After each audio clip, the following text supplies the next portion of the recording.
Signing date's always very exciting because you've got new members of your family, and we felt like that after a year of very hard work that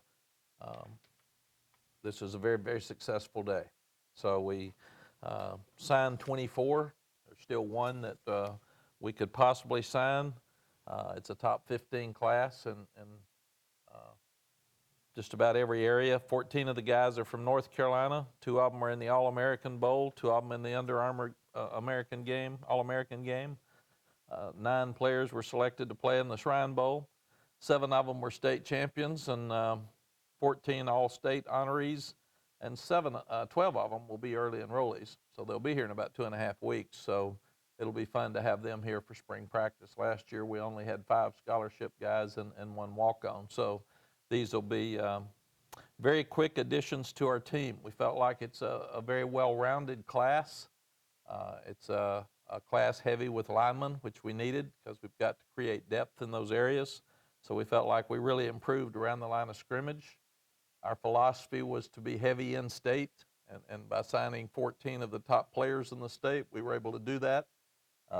But we also felt like then you go out of state and get a few great players that are just super, and we felt like we accomplished that, most of which were in our footprint. We'll talk about each one of them here in a minute, but I'd like to go over every player and show you some video and just talk about each one of them. So Jeremy, I don't know, we'll have to take care of our phones here.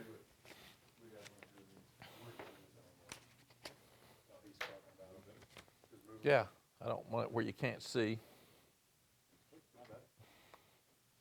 And you want to put them here, you guys? You can put them right here if you want to, if that's easier.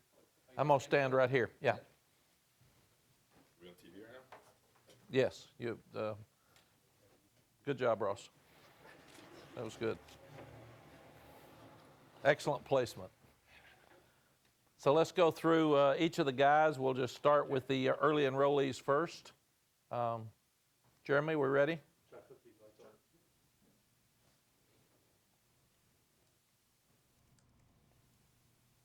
That's still good for you guys? Best for you? Or should we turn the others off? Does it matter? Does that help? Okay. We'll start with Jonathan Ordorno. He's an offensive lineman from Roseville here in North Carolina. 6'4", 295. He'll be an early enrollee, so he'll be here in about 2.5 weeks. He's down at the Shrine Bowl right now. We feel like he's got great toughness, and that's something that we're trying to improve in our offensive line. He's number 55, obviously. He just runs over people, and he's got the attitude that we're really looking for. And we also feel like he can play all 5 spots. So he can play center, both guards, or tackle. But he's very, very aggressive.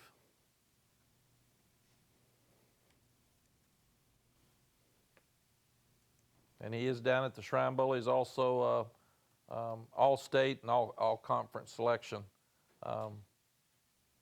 Kedrick Bingley-Jones, KJ, 6'5", 275-pounder from Providence Day. One of the top offensive linemen, not only in our defensive linemen, not only in our state, but in the nation. He's got great quickness. And at 6'5", 275, there's no telling how big he'll be. He's got a great frame.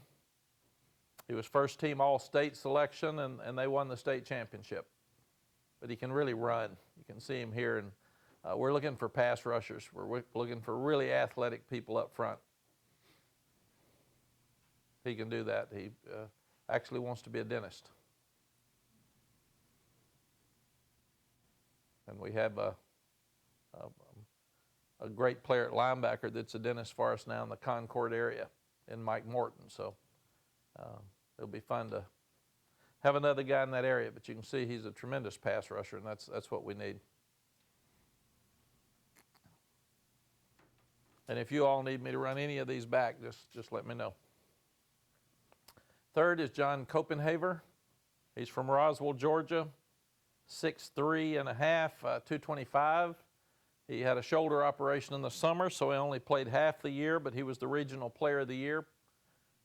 And we feel like he's perfect for this offense because he can run in space. He's got a lot of height. You can see he's got a double move here for a deep play.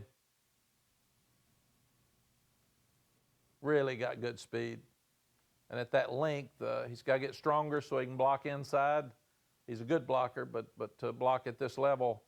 But we also feel like he can be an impact player down around the goal line because of plays like these. He's got such length. Here he is blocking. He can do that, but with his shoulder operation, he'll need some work with Coach Hess. He actually caught 79 balls over his final 2 years, and it was really a year and a half. Tylee Kraft, all these guys are coming in early. 6'4", 185, so he'll be an outside receiver. He's one of the top 10 players in South Carolina. He is playing in the Shrine Bowl. You can see he's got great top-end speed here, and he was an all-state selection as a senior.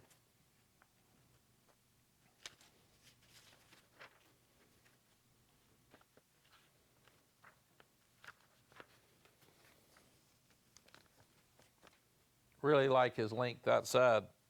We're in his school a couple of weeks ago, and his mom's a police officer, and she'd just been to tasing training, so we're very careful.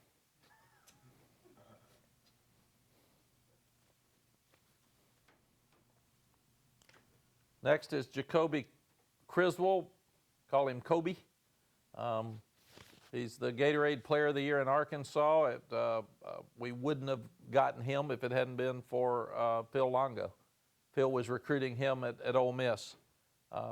He's dual threat. He can really run, as you can see here. But Phil's been watching him and recruiting him for really 2.5 years. And his relationship is the reason we got him along with our offense. He'll be an early enrollee. And he came to our camp. He's a very accurate passer as well as being able to run and move.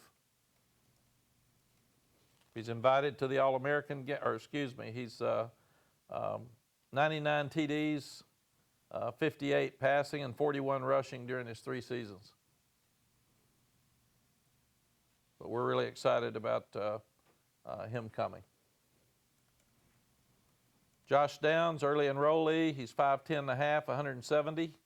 He's from North Gwinnett High School. He's got such speed and quickness. He's a tremendous route runner. His dad was a tremendous running back over at NC State. He's the running back coach at East Tennessee State. Gary Downs. Gary was actually playing when I was coaching here before. But he's invited to the All-American Bowl. He posted over 3,000 yards and 32 touchdowns during his career, and they won the state championship as a sophomore. And he will be here in a couple of weeks.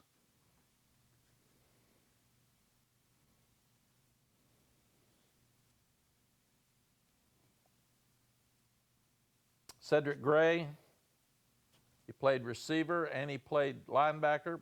He'll be a linebacker for us. He's 6'2", 205 pounds. He'll be an early enrollee. He's playing in the Shrine Bowl. Here's a guy that could play about 7 different positions. He could play nickel. He can play outside backer. He could play safety. He could play tight end, and he could play wide receiver. He's got great get-off. He was a Conference Player of the Year as a senior, and he made 130 tackles and scored 27 touchdowns. So when you got a guy that is playing that many different places and playing them well, he's got really good speed and very aggressive. You watch these kind of plays, he makes them all over the field.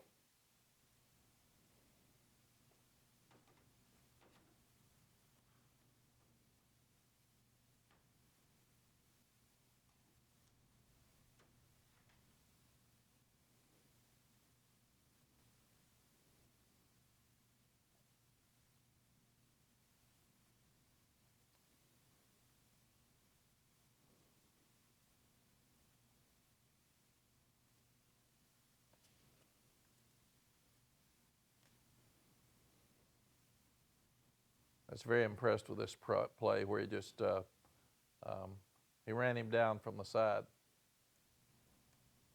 And these plays, he's really aggressive in what he's doing. Next, another early enrollee is DJ Jones.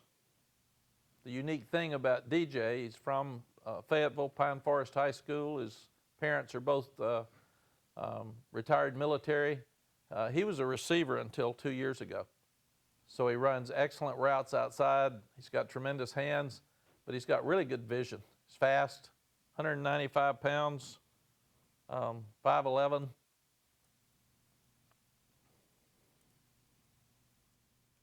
And again, with this offense, with him with speed in space,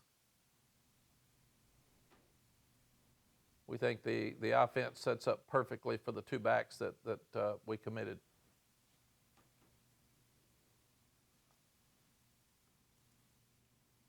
And you can see here what kind of route runner he is.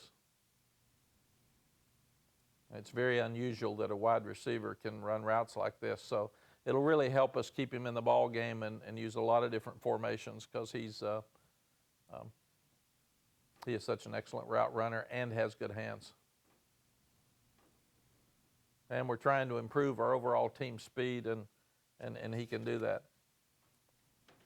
Kendall Carr also coming in as an early enrollee at 6'4", 230. Bigger tight end. He's one of the top tight ends in the country and was at a camp in the spring and blew his knee out, so he missed the year. He was at every game and led his team, but he can do it all. He was preseason All-State selection. He earned All-State honors as a junior. Big guy. He can really run. He can block. He's been totally released with his knee, so he should be ready for spring practice. And we're losing a number of tight ends, so these young guys will need to play. Usually the biggest thing they have to learn at any of these positions is blocking at a different level against bigger guys. Cam Roseman Sinclair, 6 foot, 195, tremendous safety out of Myers Park. He's an early enrollee as well, not only one of the top safeties in the state, but in the country. All-state performer, all-conference, and he played all 4 years at Myers Park. Very aggressive player. Young man that committed to us very early and never wavered.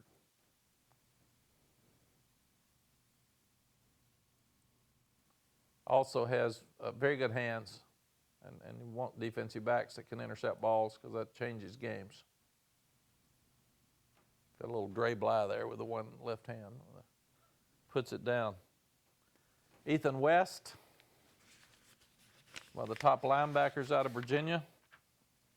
He's at Cosby High School, 6'4", 235, another young man that committed to us really early. He will also be an early enrollee.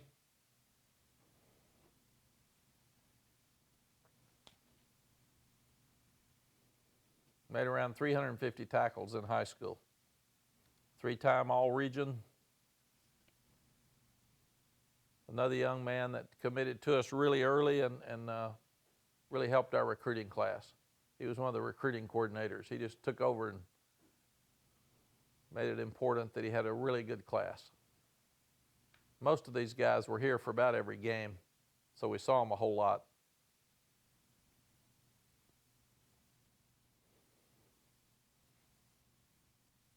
He lives about 2.5 hours from here.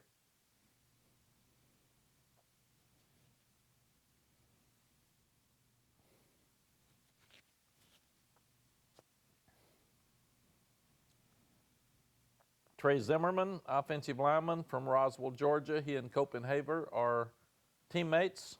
He's 6'5", 290. He'll be an early enrollee, 3-time All-Region, also All-Metro honors. He had a shoulder operation. He's at left tackle here, number 74. He had a shoulder operation after the season, so he will not be going through spring practice, but he will be here to rehab. He was, I think he committed to us probably in May or June.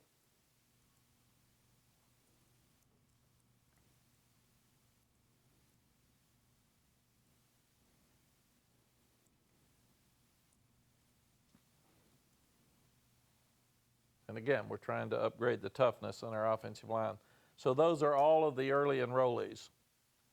This is Caden Baker. He's offensive lineman, 6'5", 285 from Fort Myers.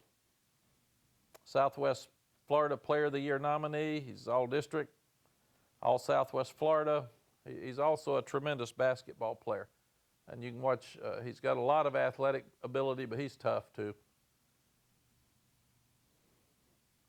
We think he's going to be really big. His dad was a starting center for Coach Bowden at Florida State on some of those great teams.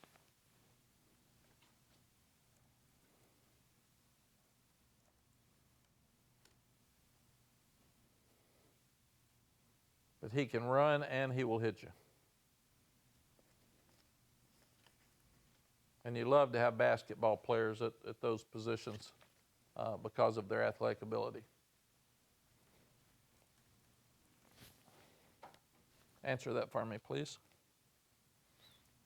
Defensive lineman, A.J. Beatty, 6'5", 270, another young man that wants to be a dentist. He is really tough. He's a good pass rusher. He's from Central Catholic in Pittsburgh. See the outside backer here at the bottom. 6'5", 270. He's one of the top players in Pennsylvania. Jay Bateman had known about him through Army.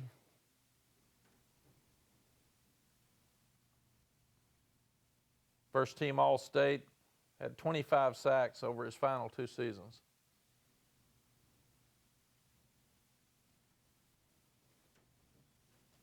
Jefferson Boaz, 6'7", 247. He's from East Surrey High School. They just won the state championship. He's also playing in the Shrine Bowl this week.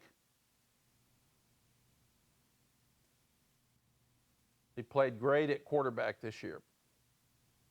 And we'll give him a chance to play quarterback, and we've also said if it doesn't work out at quarterback for him, he could be a great NFL tight end like Deems May.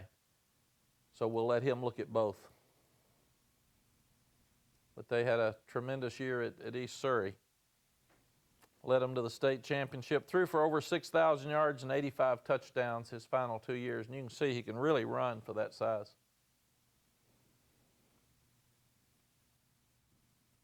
His dad, Jay, actually played for us when I was here before.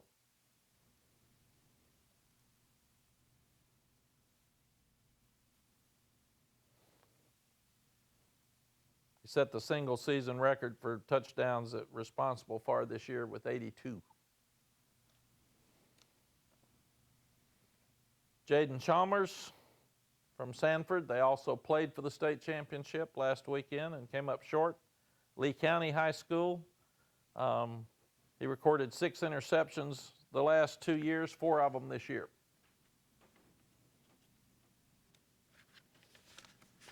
And he would be a cornerback.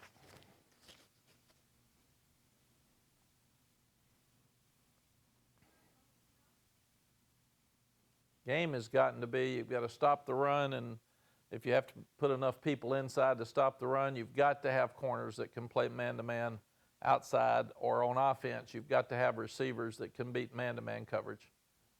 And that's just what this game's become. So corners are really, really valuable that can play man-to-man, and they need to have some height because now you're playing against a lot of tall guys at wide receiver.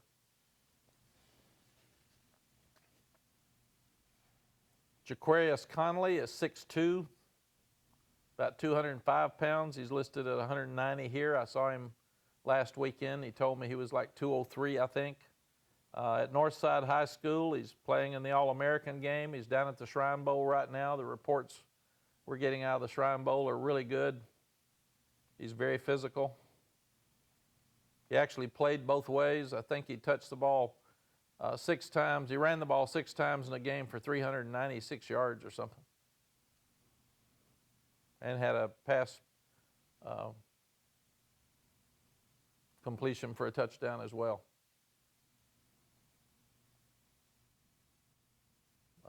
Like Cam Roseman Sinclair, one of the best safeties in the country.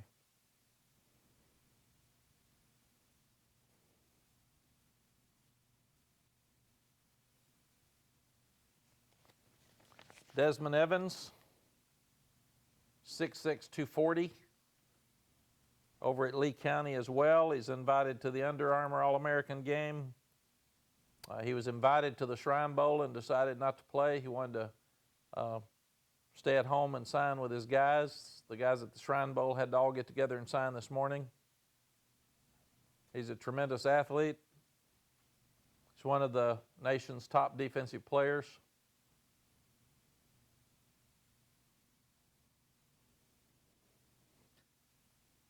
"37 sacks and 60 tackles for loss during his career." You can see how he can run at 6'6".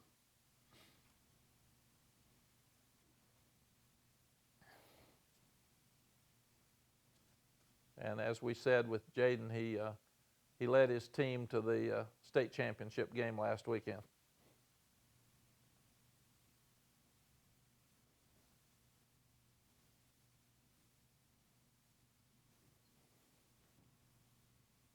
Again, we need pass rushers. We had trouble getting pressure on the passer this year without bringing a blitz, and we need to do it with 4 people.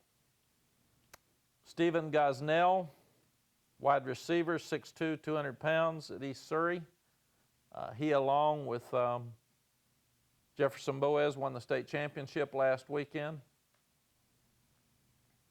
He's number 12 here. He's got length at 6'2". He can really run.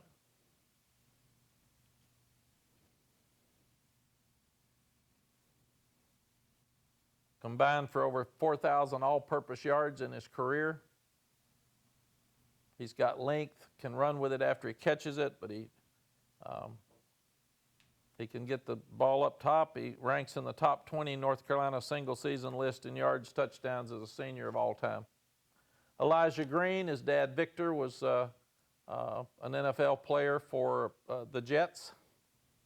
He's from Blessed Trinity, 5'11", 200. They just won the state championship. I think they said now he's about 204.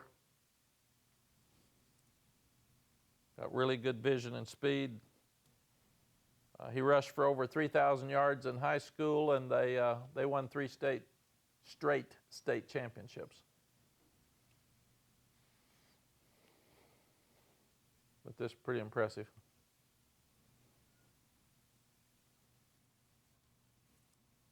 Got great ability to stop and start. We feel like he and DJ Jones are both special runners.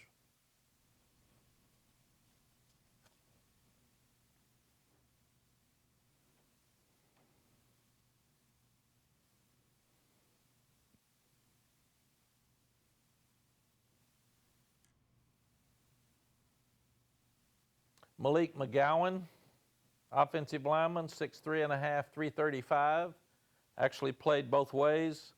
He is playing in the Shrine Bowl. All-state selection, and he helped Charlotte Catholic win 3 straight state championships as well. See him at number 75.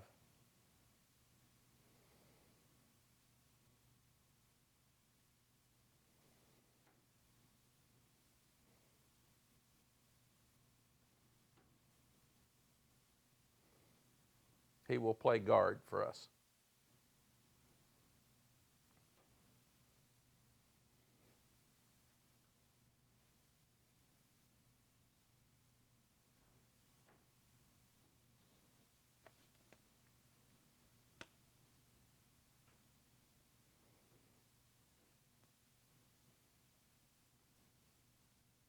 So we feel like we've improved in both lines of scrimmages.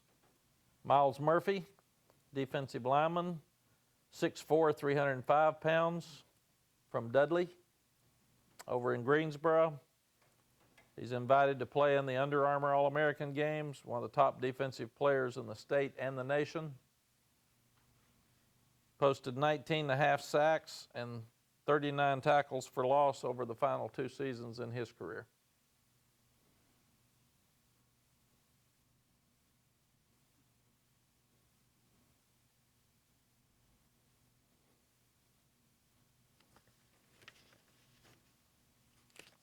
Once again, he gets off the ball with great quickness and can be a tremendous pass rusher. Ray Rose, wide receiver, played quarterback, played punt returner, kickoff returner, defensive back, can play about anywhere. He's 6'1 and a half, 210, out of South Point High School in Belmont.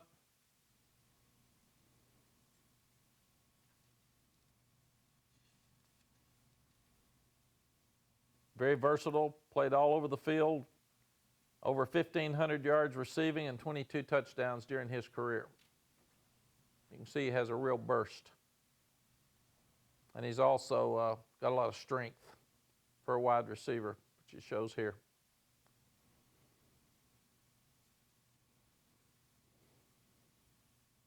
I always look at these guys and say, would I want to play against them?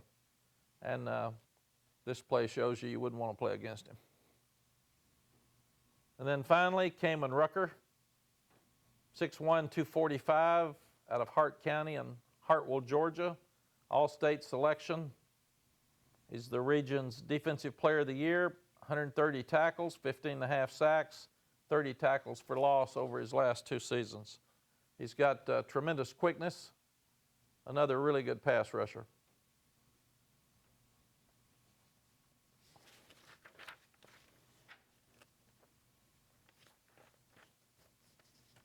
Very strong. National Honor Society student.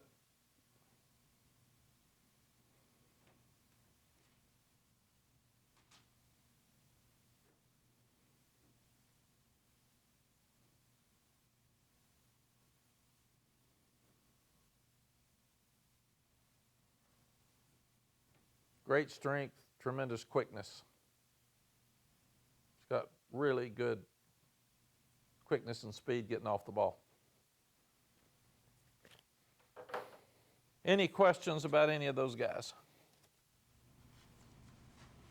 What makes you look at Jefferson, a guy who is mostly a quarterback, and see something in him that can translate to be a tight end and stuff? I was lucky that I coached his dad, so I knew the family and kind of watched him grow up. And then you meet him, and his dad wasn't very big. He was a punter for us, and here's a guy at 6'8", 247. He's right at a 4-point student. He's done everything right in his life. He's really good in basketball. He's really good in baseball, and he's really good in football. So I knew I wanted him, and I didn't even care what he did. He was going to do something good for us. He could probably play defensive end. He can be a tight end, and hopefully he can be a quarterback. So we'll get to look at all that. But he also loves this place. He didn't care. He said, I'd love to play quarterback, but if you think I can do something else, I want to come to North Carolina. And that's what you want. You want guys that love your place. If you have to talk somebody into coming, it's probably not going to work out. And the transfer portal's made it even worse. If you're talking them into coming, then you have to talk them into staying. So we want guys that want to be here, and Jefferson Boaz will get his degree from the University of North Carolina. What do you feel you accomplished most this signing with this recruiting class? I think what we've done is we've brought in players that have a chance to help us next year. And it'll give us a lot more depth, which is what we needed now. It will challenge the players that are on the team. Some of these guys will have a chance to start, much less play a lot. And it just gives us a lot more strength of team with our depth. I'll show this video to the team in the morning, so they'll know what's coming, and they're going to have to compete with these guys. We've always told our players to try to out-recruit yourself. Let's get somebody here that's going to challenge you so you get better. And the more depth you get, the more guys you get that challenge each other, the more competitive your team becomes, and the fewer injuries you have because you got more people playing, and you've got a lot fewer people tired on the field at the end of the game. Which players do you think can help you next year? That'd be unfair because the way they play in high school is totally different than the way they'll play in college. So there's no question that the guys that come in early have a better chance to be ready to play simply because they've learned to go to college. They will go through an off-season program. They'll go through spring practice, and then the other guys come in June. So the ones that are here early will be ahead of the ones that come in June. But you never know, Ross. We've looked at some. You look at a guy like Colt McCoy. We used to say he's a two-star, and nobody thought he'd play, and he won more games than anybody in college football at that time. Vince Young was a big, tall guy that came in, but nobody thought he could be a quarterback. Everybody said he'd be a safety or a wide receiver, and here he is, both of them running up to the Heisman. Kenny Vaccaro for us was a two-star, and he ends up, he's still playing. He played for the Saints. So it sounds like coach speak, but you really don't know. You don't know who's going to handle moving away from home. You don't know who's going to handle all the time management issues that they have that are different now than they were when they were in high school, of handling class and handling the off-season stuff, off-the-field stuff, and you don't know who's going to be tough. So you really, that's why you love to see them, and when you see them, it doesn't take you long to tell, ooh, he's really good. We thought he was good, but he is really good. Are there a couple that really stand out athletically that just jump off in terms of like, people call him a freak? You know, I haven't thought about it because I think about the whole bunch, and then you start thinking about the 12 that are coming in. We're already talking to 21s today about signing this time next year, so you get kind of all over the place on signing day with multitasking. If you look at it, and you're not talking about linemen, the two tight ends are athletic for tight ends, and we feel good about that. Criswell's really athletic as a quarterback. Josh Downs is very fast. He's been taught well, and he's athletic. DJ Jones and Elijah Green, they look like they're really fast and can catch in space. Caden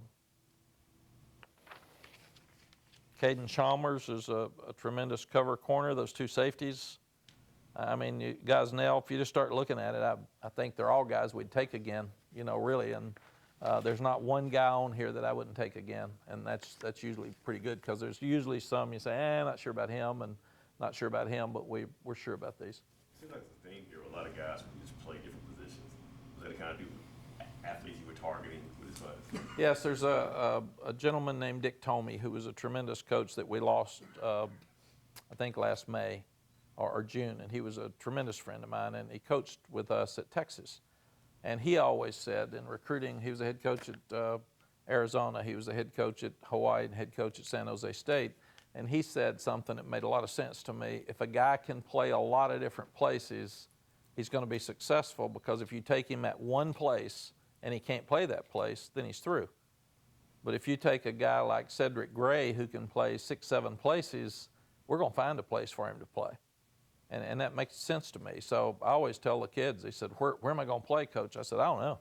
You got a lot of places you can play.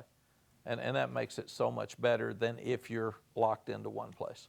Coach, you've always had success recruiting, magic touch. I mean, without giving your secret away, is there a certain philosophy to it? I think the most important thing is you have a good product. And when we were here before, it's a great place to go to school.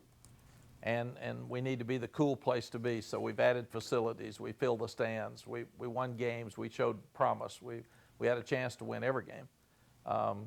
So those are things that you have to have. If you don't have a product, you're not going to recruit well. So that's the most important thing.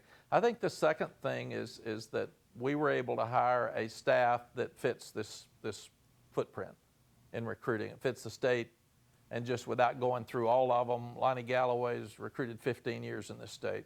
Stacy Searles recruited in this state 7 years up at Appalachian State. Then he was at Georgia and recruited the state a long time too.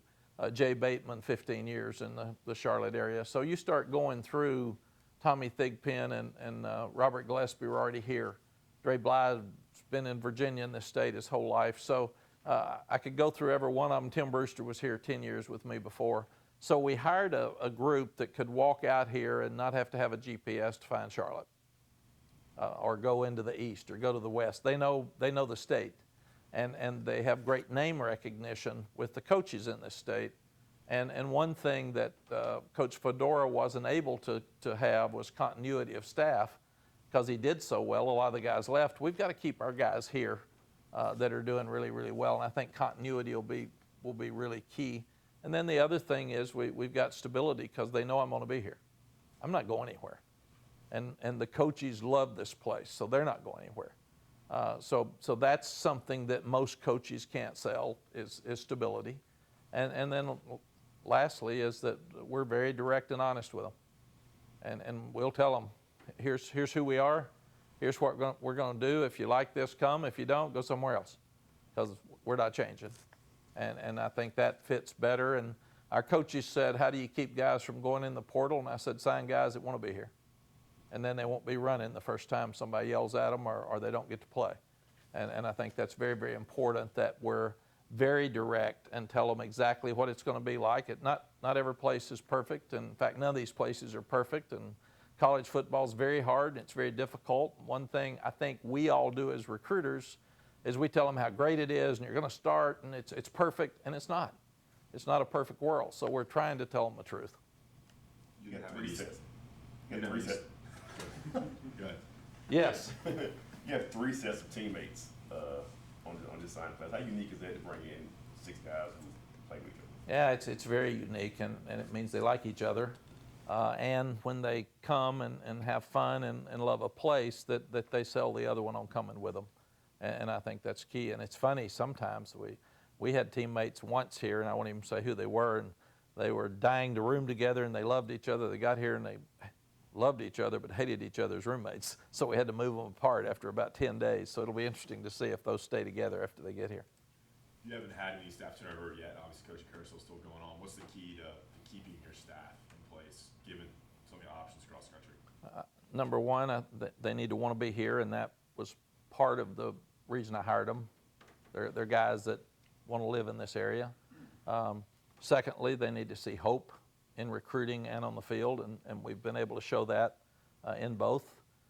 They need to see a commitment. We've been able to do that with the facilities, and we have future facilities in place that we will be moving forward with. The fan base needs to be committed, and they were. And then you got to pay them.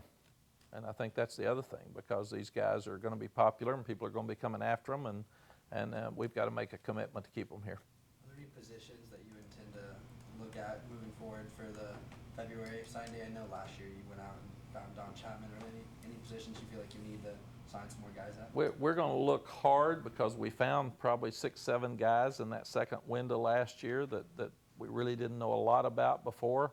And we'll probably look at a couple of transfers, grad transfers or something too, because we weren't able to do that last year.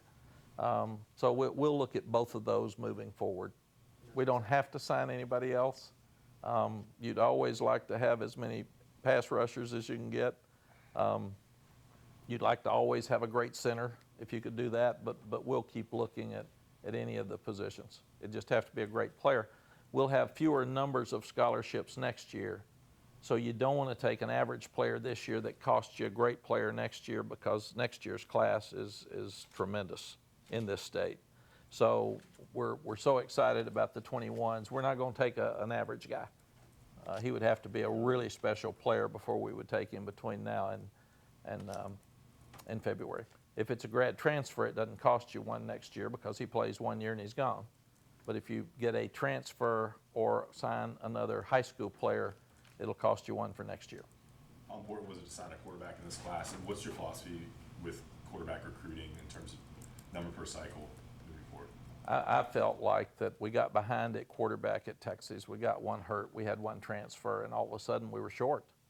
And you can't play and win in this sport without a great quarterback. He touches the ball every time. He's got to be really, really good.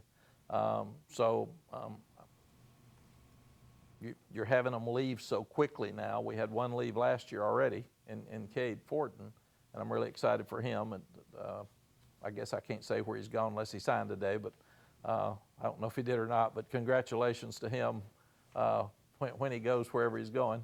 But we've got to keep at least 3 quarterbacks that can play on our campus. And it depends on, if you think you're going to lose one, you sign another one every year. Because you can't have enough good quarterbacks. And then we're going to try to see if we can play 2. I've always wanted to do that. We tried last year and Jace got hurt. But I always felt like that we lose a guy named Colt McCoy in the national championship game after the 5th play, and our backup wasn't as ready as he should have been, and I put that on me. So you need to keep 2 if you're going to have a chance to win all the games. And with Criswell Is he more of a, I mean, can he run? Yes. Maybe more so than Sam, or? I think Sam can run a lot more than we saw this year because we kept him from running. But Sam, last year in high school, ran a lot. In the All-Star game, he ran for a touchdown, I think, the All-American game. I think we'll see Sam running a lot more and better next year. How big was it? Well, in the past, maybe a guy like Desmond Evans leads the state, goes to some other program.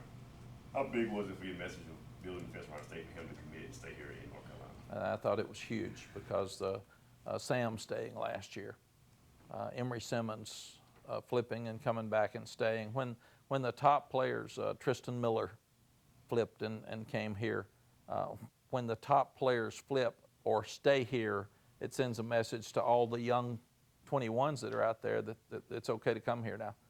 We're the best players in the state this year, and we're coming, so you can come with us. And actually, they're the ones that recruit them, and that's when you start getting a lot better. How big are you on multiple sport guys? I know, like, you said Jefferson plays 3 sports. Desmond's a basketball player. Jay is a track guy. How big are you on multiple sport guys? I love multiple sport guys as long as they can keep their grades up, because when they do, that means they're competitors. They don't want to take any time off. So I love that. I think it's always cool. What were the early priorities with this class, and did any kind of change as you got an idea of what you had here?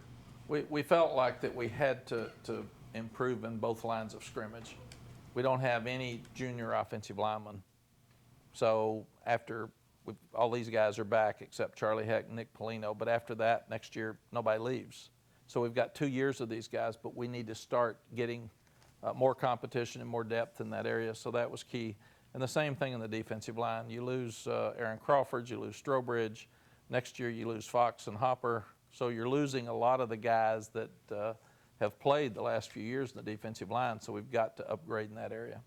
Mack, you've talked a ton about building depth here. How far away do you think you are now with having the amount of depth that you really want in this program?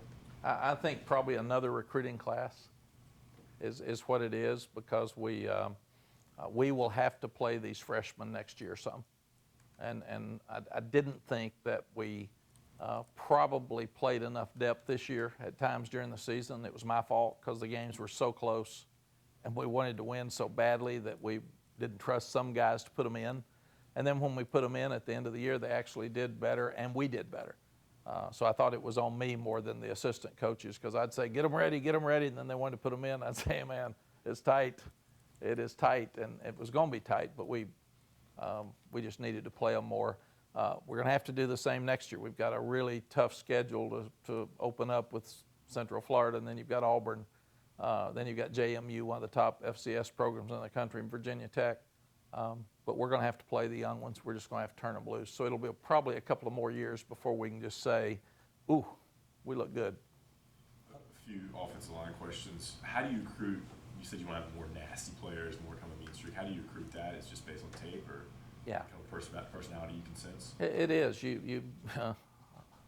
The older coaches always told me you want a brain surgeon that's so nice during the week that you would let your daughter date, that would be a deacon in the church, that'll kill people on Saturday for 3.5 hours. And it sounds a little facetious, but that's really what you want. You want really smart, nice young people that as soon as they put that helmet on, they become very aggressive. And then when they walk off the field, they turn it back off. And so you look at those guys. A lot of these guys that we saw today can run. They're athletic. They're downfield. And they're knocking people down. There are a lot of pancake blocks, and then you check their personalities, and you just love that thought. Offensive linemen are different than any other position on the team. They're all very close together. They're usually very quiet. They're not as animated as defensive players, but you got to have that toughness in the offensive line. If you can't run the ball and you can't protect your quarterback, you're not going to win games. And then Adorno, you said you can play all 5 positions. I see a guy, because you don't have a center technically signed. I see a guy. Yeah, we'll see if he can snap. It's weird, but like we tried Awesome Richards there, and he struggled with snapping. He's a really good basketball player, so I thought, oh, Awesome can snap, and is all over the place.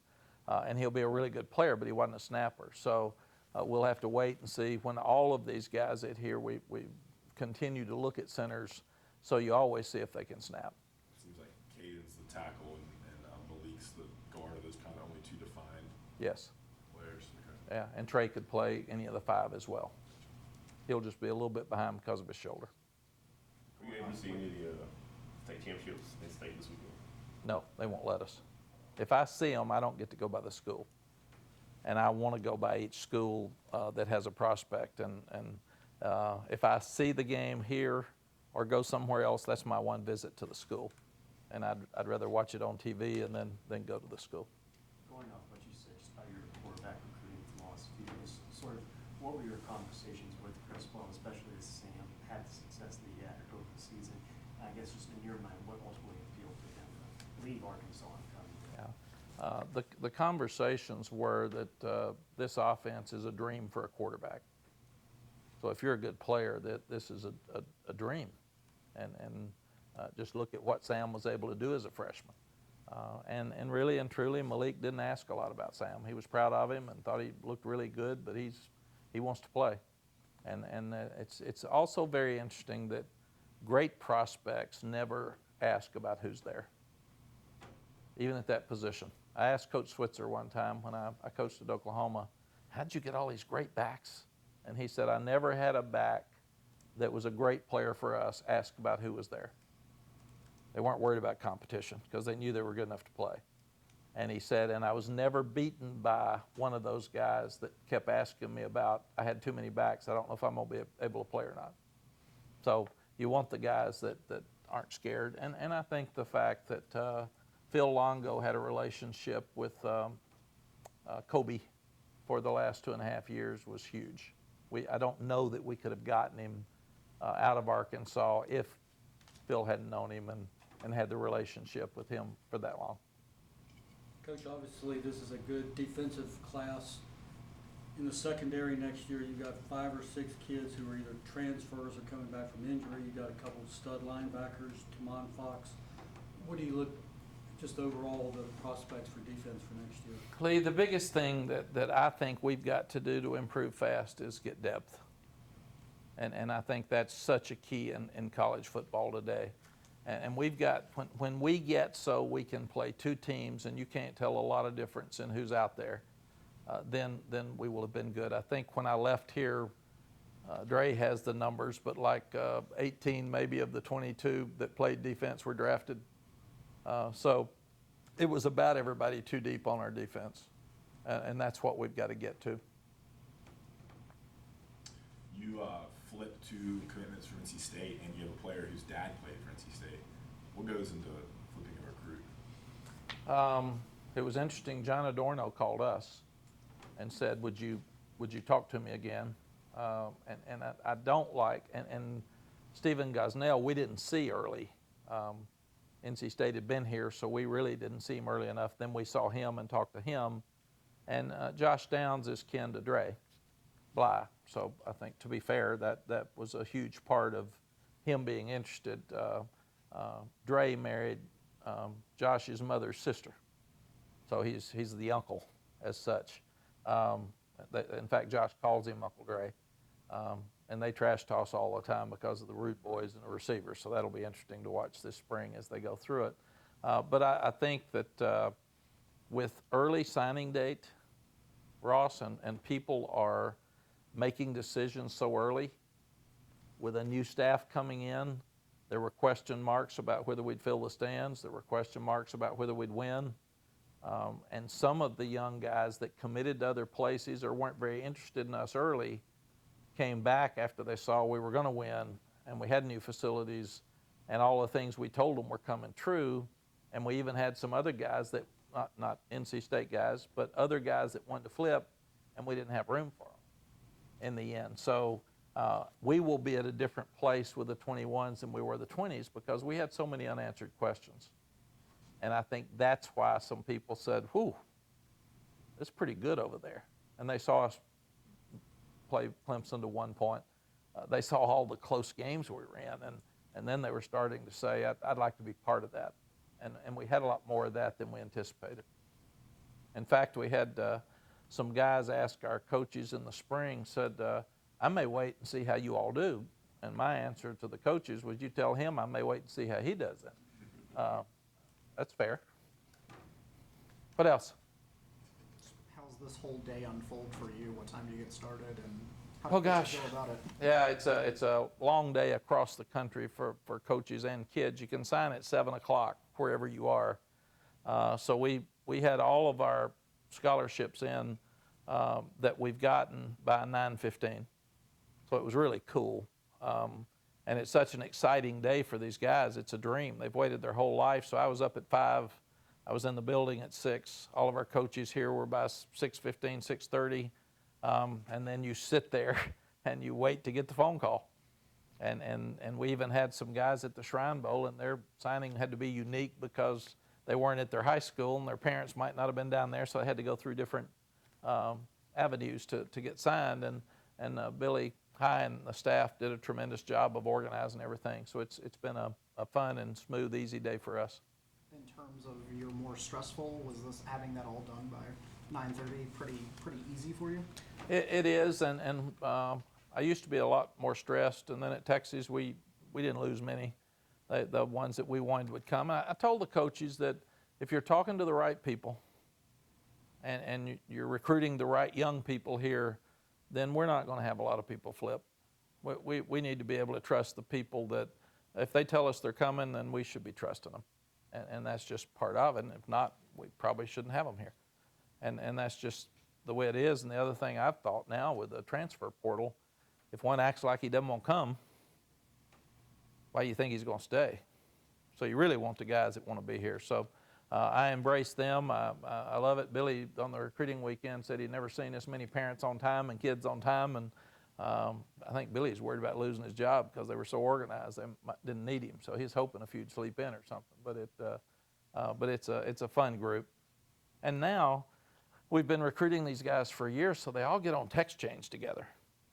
So if you tell one of them something, you're telling 27 of them, because they all talk every minute of every day together, and they all come to camp together, and they all come to the barbecue together, and they come to every game together. So these guys have bonded so much that pretty much the guys that are the core of your recruiting class aren't going to change.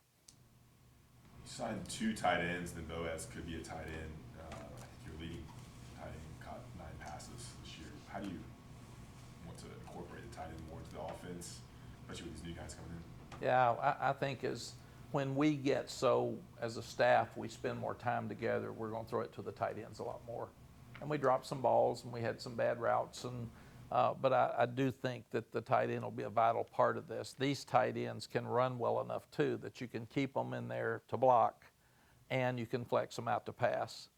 And I think that'll be a key part of this. When we can have the same personnel, Ross, and use a lot of different formations, that really makes it tough on the defense because they can't substitute because you're not substituting. Anything else? One other question. I think Monday you said so long, your recruiting footprints from like D.C., Maryland to Jacksonville, and UNC traditionally has gone down to Miami some as well.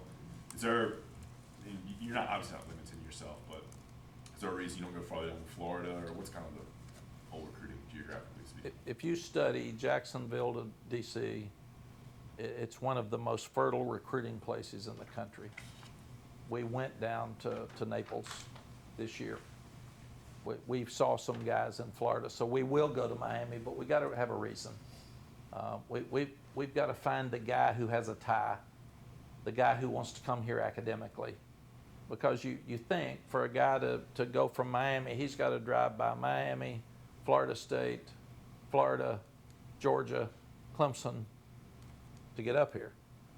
So if he's a great player, we've got to have a reason that he's going to come before we go that far. And we had it, Caden Baker loved this place. So we were recruiting him early. So I think that's obvious, the reason that we got him.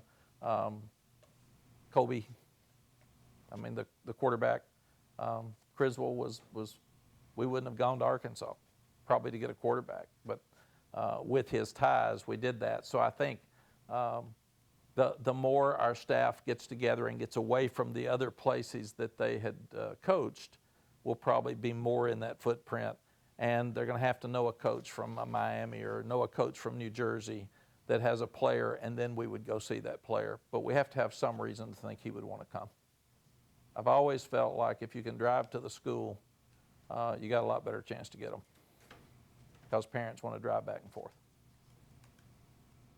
Anything else? You guys have anything football related you want to ask? Or Yeah, because we're not meeting tomorrow. We're not going to do tomorrow morning. We will practice in the morning. We'll practice Friday morning, and then we'll let them go home. We'll all meet up there on the 22nd at 5 o'clock, 6 o'clock, and then we'll have an open practice on the 23rd that we will have our fans can come, high school coaches can come, players can come, because it's an open practice. Even in a dead period, we just will not be able to talk to the prospects. And then we'll have our regular week of practice there. We'll practice in the mornings and then do their events in the afternoon. And want to wish everybody happy holidays. We'll be there for Christmas, so the guys will have a great Christmas on Christmas Day, and then look forward to the game on the 27th. And I thought too, yesterday we're playing at the stadium at the Naval Academy, and I'd like to thank all of our military personnel at a time where they're at home with their families. I mean, it's a very difficult time for them to be away from their families when we're all having Christmas and New Year's and we're all celebrating, and they're out there trying to keep us safe. So you keep yourself safe. Do you have anything planned already to do around DC that you can tell us? Yeah, Corey, why don't we get the schedule of events?